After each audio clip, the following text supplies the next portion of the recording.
ఆ ఇంట్లోకి మరణదూత వెళ్ళి పశువుల్లో కానీ మనుషుల్లో కానీ తొలి సంతానాన్ని చంపేసింది. ఆ తర్వాత మరునాడు రెండవ రోజుని, అక్కడ వ్రాయబడిన ప్రకారం రెండవ రోజుని ఇక పరో వాళ్ళని ఏమన్నాడంటే, ఆ ధాటికి ఇక తట్టుకోలేక ఇంక వెళ్ళిపోండి, మా దేశాన్ని విడిచి మీరు వెళ్ళిపోండి అని చెప్పాడు. అప్పుడు వాళ్ళందరూ బయలుదేరారు. ఇప్పుడు ఐగుప్తీలు ఏం చేసుకుంటున్నారంటే, చచ్చిపోయిన శవాలను కప్పెట్టుకుంటూ ఉండగా,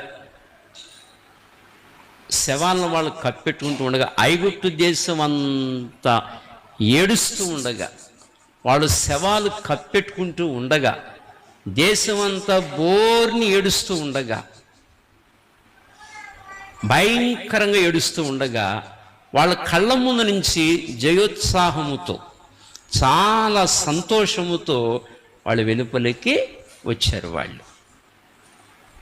వీళ్ళేమో ఆనందంగా బయటకు వచ్చారు, విడుదల కలిగి.